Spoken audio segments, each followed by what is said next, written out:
नमस्कार दोस्तों, मेरा नाम अभिषेक है। आप देख रहे हैं आपका अपना चैनल सेटलमेंट टीवी। अगर अभी तक आपने चैनल को सब्सक्राइब नहीं किया तो नीचे आपको ये सब्सक्राइब बटन दिखाई दे रहा होगा, उसको प्रेस कर लीजिएगा। उसके बगल में एक बेल आइकन भी होता है, उसको भी प्रेस कीजिएगा, जिससे कि मैं कोई भी वीडियो डालूं सबसे पहले नोटिफिकेशन आपके पास पहुंच जाए। दोस्तों, आज की वीडियो है फ्रॉड लोन एप्लीकेशंस के हैरेसमेंट के संबंध में। अब ये जो वीडियो बनाने का मेरा मकसद रहता है वो ये रहता है कि बहुत सारे लोगों को फ्रॉड लोन एप्लीकेशंस बहुत ज़्यादा हैरेसमेंट कर रहे हैं, बहुत ज़्यादा परेशान कर रहे हैं। तो उन्हीं के लिए ये वीडियो मैं बनाता हूँ, और आज की वीडियो देखने के बाद शायद हो सकता है कि आपकी सारी समस्याएं जो फर्जी लोन एप्लीकेशन से संबंधित हैं, वो आपकी शायद सारी समस्याएं लगभग समाप्त हो जाएं। अब मैंने यहाँ पर लगभग क्यों बोला है कि बहुत सारे लोग जो बातें मैं बताता हूँ उनको फॉलो नहीं करते हैं, वो फिर भी इन फर्जी लोन एप्लीकेशंस के जाल में फंसे रहते हैं। तो मेरा आप लोगों से आग्रह है, अगर आप इस वीडियो को देख रहे हैं तो पहली बात ये कि इस वीडियो को एंड तक वॉच करते रहिएगा बिना स्किप किए, जिससे कि आपको मैं जो भी बात बताऊं वो अच्छे से आपको समझ में आ जाए। दूसरी बात ये कि आपको एक विशेष बात ध्यान रखनी है, बिल्कुल भी आपको परेशान नहीं होना है। वीडियो थोड़ी सी लंबी हो सकती है, इसलिए थोड़ा सा ध्यान से इस वीडियो को वॉच करें। और मैं देखता हूं कि बहुत सारे लोग उतावले हो रहते हैं कि भाई उनके तो कॉल्स आ रहे हैं, उनके मैसेजेज आ रहे हैं, वो मेरे कॉन्टैक्ट लिस्ट में मैसेज कर देंगे, वो मेरे फ़ोन नंबर्स पर मैसेज कर देंगे, मेरे रिलेटिव को मैसेज कर देंगे, मेरे गंदे फ़ोटो बनाकर वायरल कर रहे हैं। तो देखिए, वीडियो आप पूरी देखते नहीं हैं, थोड़ा सा आप पार्ट देखते हैं, उसके बाद वीडियो को स्किप करके चले जाते हैं, और जो मैं इन्फॉर्मेशन प्रोवाइड कराता हूँ वो प्रॉपर आप तक नहीं पहुँच पाती है। इसलिए बहुत ही ध्यानपूर्वक, बहुत ही ध्यान से जो बातें मैं आपको बताने जा रहा हूँ उनको आपको विशेष सुनना है, ठीक है? तो फर्जी लोन एप्लीकेशंस का जो भी प्रॉब्लम है, जो भी टेंशन है, जो भी उनका खौफ है, जो भी उनका आतंक है, वो समाप्त होने वाला है। बल्कि ये वीडियो देखने के बाद लगभग समाप्त हो जाएगा। और आपको क्या काम करना है वो मैं आपको बता देता हूँ। देखिए, सबसे पहले मैं आपको बता दूं कि थोड़ा सा मैं इंट्रोडक्शन देता हूं फ्रॉड लोन एप्लीकेशन के संबंध में। तो देखिए, जो लोन एप्लीकेशंस आपको 7 दिन का लोन प्रोवाइड कराती हैं, जिनका लोन सिविल में शो नहीं होता है, जिनकी कोई एनबीएफसी या बैंक नहीं होती है, वो फर्जी लोन एप्लीकेशंस होती हैं। फिर से बता देता हूं आपको, अगर आप अपना सिविल स्कोर चेक करेंगे और अगर आपके सिविल में कोई भी लोन शो नहीं हो रहा है, दैट मीन्स कि आपने जिस एप्लीकेशन से लोन लिया है वो फ्रॉड हो सकती है। अब सिविल में भी लोन अपडेट होने में कुछ समय लगता है, कभी कभी 10-15 दिन भी लग जाते हैं, कभी कभी उससे पहले भी अपडेट हो जाता है। तो आपके मन में एक सवाल आ रहा होगा, यार कैसे पता करें कौन सी लोन एप्लीकेशन फ्रॉड है? तो देखिए, जितनी भी फर्जी लोन एप्लीकेशन होती हैं, इनका एक पैटर्न है, ये किस प्रकार से काम करती है। देखिए, ये जो लोन प्रोवाइड कराती हैं वो प्रोवाइड कराती है 7 डेज़ का, मैक्सिमम 7 डेज़ का। हो सकता है कोई एक आध एप्लीकेशन ऐसी हो जिसने 12-14 दिनों के लिए लोन प्रोवाइड कराया हो, लेकिन मैक्सिमम ये 7 दिन का ही लोन प्रोवाइड कराती हैं। जब आप इनसे लोन एग्रीमेंट लेटर या सैंक्शन लेटर की डिमांड करोगे तो ये loan agreement letter, sanction letter आपको प्रोवाइड नहीं कराएंगे। और अगर इन्होंने आपको loan agreement letter, sanction letter provide करा दिया तो वो प्रोवाइड कराएंगे फर्जी, यानी fraud loan agreement letter, fraud sanction letter. तो अगर आपको फ्रॉड लोन एप्लीकेशन लेटर या फ्रॉड सैंक्शन लेटर मिलेगा तो आप उसको हो सकता है असली समझ जाएं, समझ लें, ठीक है? तो आप चेक करो, जो उस पर एनबीएफसी कंपनी है, जो भी बैंक का नाम लिखा है उसको चेक करो, और उस एनबीएफसी या बैंक की ऑफिशियल वेबसाइट पर जाओ और उनके लैंडिंग पार्टनर्स में चेक करो कि ये लोन एप्लीकेशन जो है इनकी पार्टनर है या नहीं है। वैसे मैं आपको बहुत ही अच्छा एक तरीका जो मैंने बताया कि 7 दिन वाली जितनी भी एप्लीकेशन है ये फ्रॉड होती हैं, ठीक है? तो यही स्टेटमेंट अपने आप में सुपरलेटिव है, मतलब सारे जो अदर तरीके हैं उससे अच्छा पहचानने से ये है कि आपको ये समझ लेना चाहिए कि अगर 6-7 दिन के लिए आपको लोन मिला है तो वो लोन एप्लीकेशन निश्चित रूप से ही फर्जी होगी, ठीक है?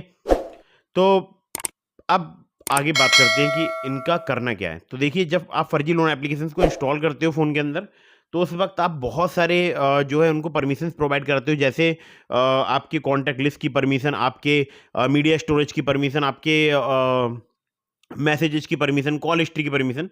तो इतनी सारी जब इनके पास परमिशंस चली जाती हैं तो ये क्या करते हैं, आपकी कॉन्टैक्ट लिस्ट अपने लैपटॉप में या अपने हार्ड ड्राइव में, मतलब कहीं पर भी सेव कर लेते हैं। उसके बाद जब छठा दिन स्टार्ट होता है, आपने जैसे आज लोन लिया और आज से जो छठा दिन है, ये छठे दिन को मैसेज करेंगे कि भाई ये जो पेमेंट है ये तूने हमसे लिया है और इसका रीपेमेंट करो। अब इनका रीपेमेंट जो होता है वो भी दुगना होता है। जैसे कि आपको अगर 5,000 का लोन देंगे तो आपके बैंक अकाउंट में केवल 2,500 से 3,000 रुपये के आसपास ही आएगा। बाकी ये फाइल चार्ज और प्रोसेसिंग फीस के नाम पर डिडक्ट कर लेंगे। अब जब आप इनके रिकवरी एजेंट से क्वेश्चन करोगे कि भाई इतना सारा जो पैसा आपने डिडक्ट किया है ये किसका किया है, तो उनके पास कोई जवाब होगा नहीं। पहली बात तो इनका कॉन्टैक्ट नंबर लगेगा नहीं कभी भी। अगर आप इनका कॉन्टैक्ट नंबर लगाओगे तो मैक्सिमम टाइम इनका कॉन्टैक्ट नंबर कभी लगता नहीं है, क्योंकि फ्रॉड है, फर्जी है।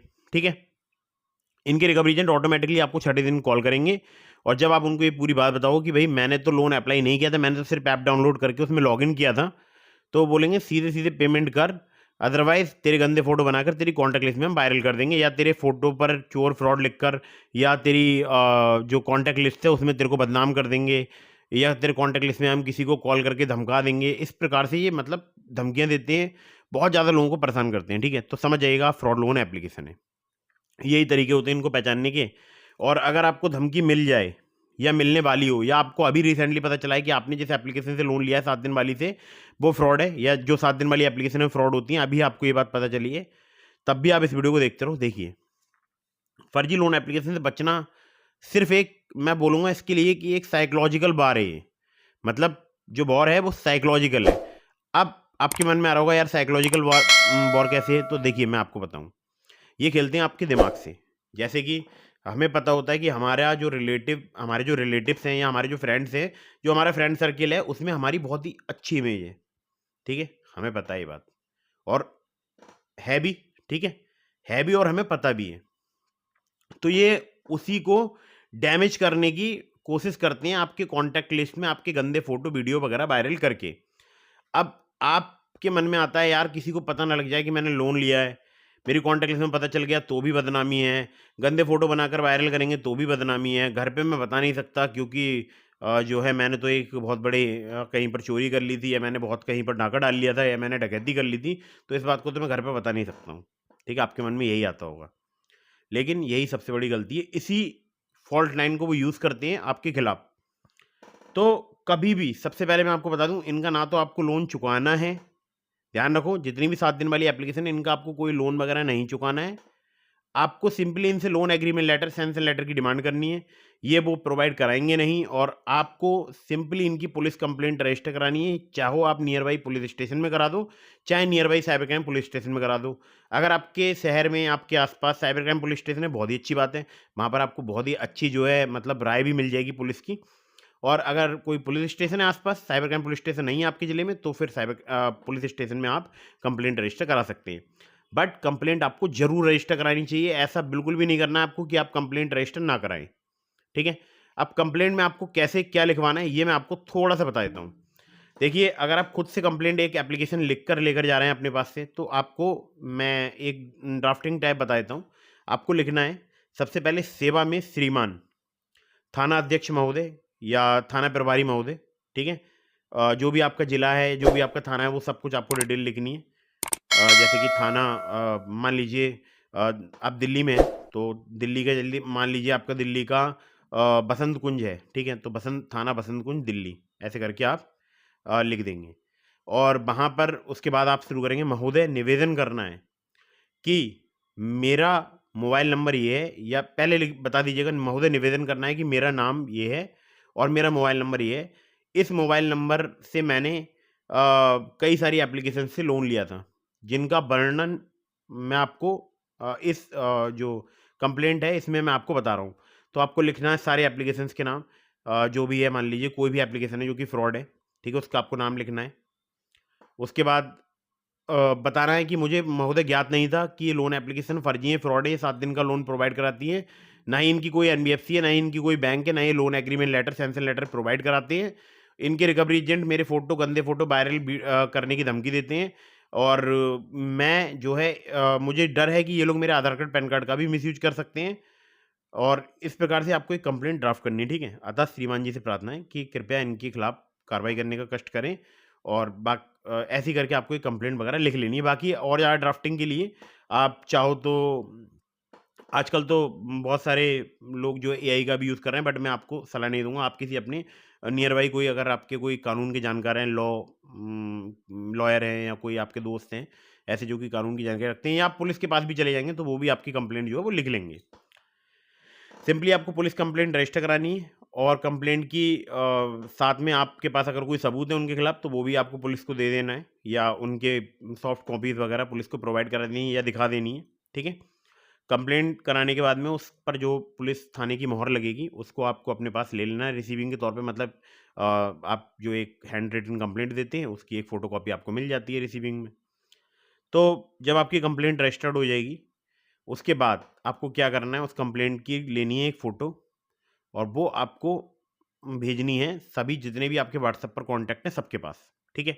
अब एक बात यहाँ पर एक कैच है कि जो आप जब लिखवाते हैं ना, महोदय निवेदन करना है, मेरा नाम ये है और मेरा मोबाइल नंबर ये है, तो वहाँ तो आपको वही नंबर डलवाना है जिससे आपने लोन लिया था। लेकिन जब आप कंप्लेंट एंड करते हैं और लिखते हैं एप्लीकेंट नेम में अपना नेम, ठीक है? फिर एड्रेस लिखते हैं, फिर मोबाइल नंबर लिखते हैं, तो वहाँ पर अपना नाम लिखें, फिर एड्रेस लिखें। मोबाइल नंबर में वहाँ पर कुछ एक्स्ट्रा नंबर्स भी प्रोवाइड करा दीजिएगा जिससे पुलिस आपसे कॉन्टैक्ट कर पाए, क्योंकि अगर एक नंबर आपने मान लीजिए ऑफ कर लिया, तो अदर जो आपके नंबर्स वहाँ पर उस कंप्लेंट पर दर्ज हैं, वहाँ पर पुलिस आपसे कांटेक्ट कर लेगी, ठीक है? अगर मान लीजिए आपने किसी फ्रॉड लोन एप्लीकेशन का पेमेंट कर दिया, तो पुलिस क्या करेगी, पेमेंट होल्ड भी कर सकती है। उनके पास ये पावर होती है साइबर क्राइम पुलिस स्टेशन के पास कि वो पेमेंट भी होल्ड पे डाल देते हैं, मतलब कि जिस अकाउंट में आपने ट्रांसफ़र की होगी वो वहाँ पर होल्ड हो जाएगी, ठीक है? ये एक बहुत लंबा टॉपिक है, इस पर मैं फिर कभी बात करूँगा, लेकिन पुलिस कंप्लेंट आप ज़रूर रजिस्टर कराएँ और उसमें ये ज़रूर लिखवाएँ कि मुझे डर है कि फर्जी लोन एप्लीकेशंस मेरे आधार कार्ड, पैन कार्ड का मिसयूज़ कर सकते हैं, ठीक है?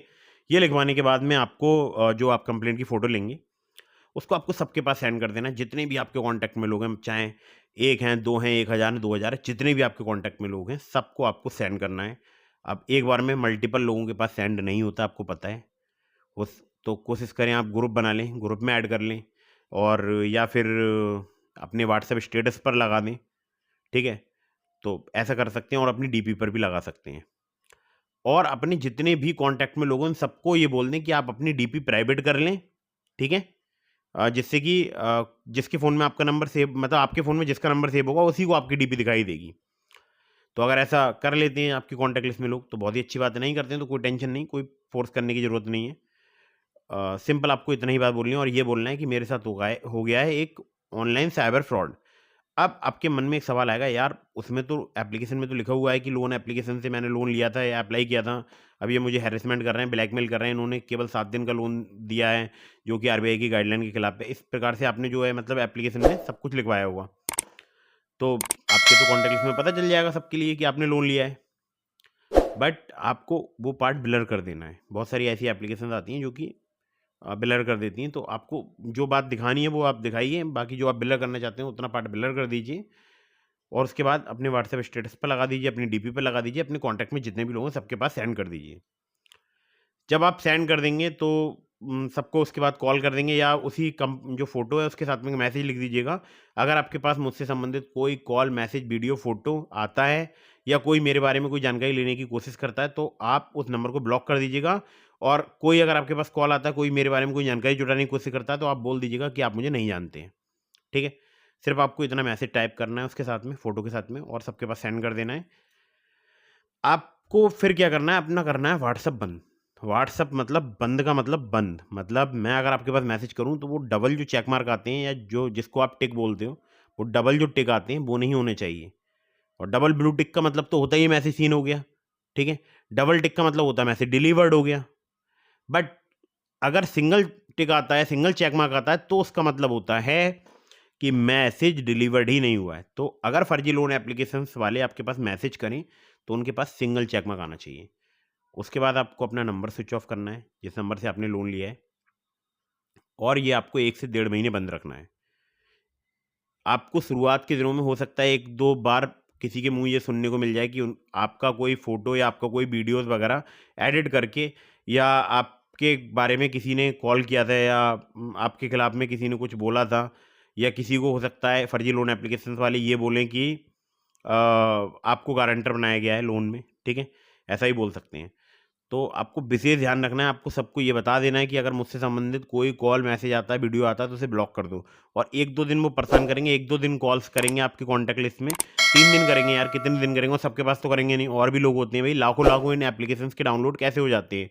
लाखों लोगों में से मान लीजिए अगर 20,000 को भी लोन मिला, तो उनके पास उन 20,000 लोगों को मैनेज करने के लिए इतनी बड़ी टीम नहीं होती है, क्योंकि फ्रॉड हैं, फर्जी हैं, ठीक है? और जो 7 दिन के लिए लोन प्रोवाइड कराएगी एप्लीकेशन, उसको जल्दी लोन रिकवर तो उसका होगा नहीं, ब्लैकमेल करके ही वो रिकवर कर सकते हैं, ठीक है?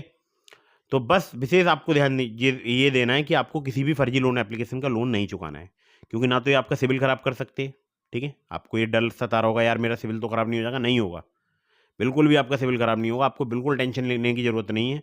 जो मैं आपको बता रहा हूँ सिर्फ आपको वही करना है, ठीक है। और एक विशेष बात, अगर आप ऑनलाइन साइबर क्राइम पोर्टल में कंप्लेंट रजिस्टर कराते हैं, जिसका लिंक मैं डिस्क्रिप्शन में भी आपको प्रोवाइड करा दूंगा, तब भी आपको उसकी हार्ड कॉपी 72 आवर्स के अंदर अंदर जो भी पुलिस ऑफिसर उसमें अपॉइंट होते हैं उस कंप्लेंट में, उनको प्रोवाइड करानी होगी, ठीक है। तो ये विशेष बात जरूर आपको ध्यान रखनी है। और हाँ, ध्यान रखना है आपको, बिल्कुल भी आपको इनसे डरना नहीं है, बिल्कुल घबराना नहीं है। इनको करने दो आपकी कॉन्टैक्ट लिस्ट में कॉल, 1 दिन 2 दिन 3 दिन 4 दिन। खासकर फीमेल्स को समझा रहा हूँ, बिल्कुल डरने घबराने की जरूरत नहीं है। सबको बताओ खुल के कि आपके साथ में एक साइबर फ्रॉड हो गया है, साइबर क्राइम हो गया है, ठीक है। जिससे कि आपके सारे रिलेटिव को पता चल जाए। अपने घर में भी अगर आप बता सकते हो, कन्वेंस अगर बताओ अपने माँ बाप के लिए कि मुझसे एक गलती हो गई थी जिस कारण जो है अब मैं प्रॉब्लम में हूँ या परेशानी में हूँ, तो घर वाले भी काफ़ी ज़्यादा आपको रिलैक्स रखने की कोशिश करेंगे, ठीक है। ऐसा नहीं होता है घर वाले जो है हमारे कोई दुश्मन वगैरह होते हैं, ठीक है, ऐसा नहीं होता है। तो खुल के सारी बातें शेयर करो, दिल की बातें दिल में मत रखो, और इन फर्जी लोन एप्लीकेशन का कोई रिपेमेंट वगैरह मत करो। अगर आपको सच में लोन की ज़रूरत है तो ऐसी एप्लीकेशन से लोन लो जो जेन्युइन हो, एनबीएफसी रजिस्टर्ड हो या बैंक रजिस्टर्ड एप्लीकेशन हो। उनका लोन, उनसे लोन ले सकते हो, और उनका लोन आप समय पर चुकाइएगा। Loan agreement letter, sanction letter भी वो आपको प्रोवाइड कराएंगे। आप अच्छे से उसको रीड कीजिए, उसके बाद अप्लाई कीजिए लोन। तो हमेशा बोलता हूँ मैं कि देखिए, लोन लो तो पहले एप्लीकेशन के बारे में अच्छे से जांच परख लो कि एप्लीकेशन जो है वो जेन्युइन है भी या नहीं है, ठीक है। और उसके बाद ही लोन अप्लाई करें। और मैंने आपको बहुत सारी एनबीएफसी या बैंक रजिस्टर्ड लोन एप्लीकेशंस के लिंक आपको डिस्क्रिप्शन में दे दिए हैं, वो सभी जेन्युइन है, ट्रस्टेड है। एनबीएफसी या बैंक रजिस्टर्ड एप्लीकेशन, आप चाहें तो वहाँ से लोन अप्लाई करके देख सकते हैं, अगर आपको लोन की नीड है तब। अननेसेसरी लोन आपको नहीं लेना है, ये बात आपको ध्यान रखनी है। और अगर आप लिंक वाली किसी भी एप्लीकेशन से या किसी एनबीएफसी या बैंक रजिस्टर्ड एप्लीकेशन से या किसी एनबीएफसी या बैंक से आपने लोन ले रखा है, तो उनका लोन समय पर चुकाइएगा, ठीक है। और फर्जी लोन एप्लीकेशन का, 7 दिन वाली एप्लीकेशन का आपको कोई लोन वगैरह नहीं चुकाना है। सिंपल इनकी पुलिस कंप्लेंट रजिस्टर करानी है, जो मैंने आपको बताया सिर्फ उतना कीजिए। 1-1.5 महीने के लिए नंबर बंद रखिए, 1-1.5 महीने के लिए व्हाट्सअप बंद रखिए। बीच बीच में रिचार्ज जरूर कराते रहिएगा नंबर में, और कॉल्स वगैरह करते रहिएगा। एक आध बार सिम डाल ली, कॉल कर लिया, लेकिन कोई भी आपके फ़ोन में फर्जी लोन एप्लीकेशन नहीं होनी चाहिए, ठीक है। और बाकी एक वीडियो मैंने बनाया है कि लोन एप्लीकेशंस जो फ्रॉड होती हैं उनसे कॉन्टैक्ट लिस्ट कैसे डिलीट किए जाते हैं, उसका लिंक मैं आपको डिस्क्रिप्शन में दे रहा हूँ। अगर वो ट्रिक वर्क कर जाती है, ठीक है, कंप्लेंट आपको तब भी रजिस्टर करानी है अगर वो ट्रिक वर्क कर जाती है। अगर ट्रिक वर्क कर गई तो फिर बल्ले बल्ले है भाई। और ट्रिक वर्क नहीं करी या ट्रिक वर्क करी तब भी आपको पुलिस कंप्लेंट करानी है, ठीक है। ट्रिक काम करती है, कुछ एप्लीकेशंस पे काम करती है, कुछ पे नहीं करती है। अब कंप्लेंट कराना क्यों जरूरी होता है? अगर ट्रिक मान लीजिए वर्क कर गई, आपकी कॉन्टैक्ट लिस्ट मॉडिफाई हो गई या रिमूव हो गई, तब आपके मन में आ रहा होगा फिर कंप्लेंट करा के क्या करेंगे। आपने वहाँ पर अपने आधार कार्ड जो पैन कार्ड दिए हैं, वो जो आप कंप्लेंट रजिस्टर कराते हैं उसमें ये बात लिखवाते हैं कि मुझे डर है कि ये लोग मेरे आधार कार्ड पैन कार्ड मेरी केवाईसी का मिसयूज कर सकते हैं। तो इन फ्यूचर अगर आपके केवाईसी का मिसयूज होगा तो वो कंप्लेंट आपको बहुत ज़्यादा प्रोटेक्ट करेगी, ठीक है। बाकी मैंने डिस्क्रिप्शन में अपने टेलीग्राम चैनल का लिंक दे दिया है, आप उसको ज्वाइन कर लीजिएगा। आपके मन में कोई भी सवाल है, आप मुझे इंस्टाग्राम पर फॉलो करके डीएम के माध्यम से अपने सवालों के जवाब ले सकते हैं, या फिर आप चैनल की मेंबरशिप ज्वाइन करके भी डायरेक्टली मुझसे कॉल पर बात कर सकते हैं। और एक महत्वपूर्ण बात मैं आपको और बता दूं, आपको अगर आप टेलीग्राम चैनल ज्वाइन करेंगे तो आपको अपडेट्स मिलते रहेंगे, और इंस्टाग्राम पर भी आप मुझसे अपने सवालों के जवाब ले सकते हैं, ठीक है। वहाँ पर आप मुझे डीएम कीजिएगा, मैं बहुत सारे लोगों का रिप्लाई कर पाता हूँ, बहुत सारे रिप्लाई नहीं भी कर पाता हूँ। अगर आपको अर्जेंटली मुझसे कॉल पर बात करनी है तो इसके लिए चैनल की मेंबरशिप एक बेस्ट ऑप्शन हो सकता है आपके लिए, ठीक है। तो फटाफट से वीडियो को कीजिएगा लाइक, चैनल को कीजिएगा सब्सक्राइब। मिलता हूँ किसी इंटरेस्टिंग वीडियो में, फिर किसी इंटरेस्टिंग टॉपिक के साथ। दोस्तों में ये वीडियो शेयर कर दीजिएगा जिससे कि अवेयरनेस रहे लोगों में, और बाकी चैनल को सब्सक्राइब जरूर करके जाइएगा, वीडियो को लाइक जरूर कीजिएगा। जय हिंद, वंदे मातरम।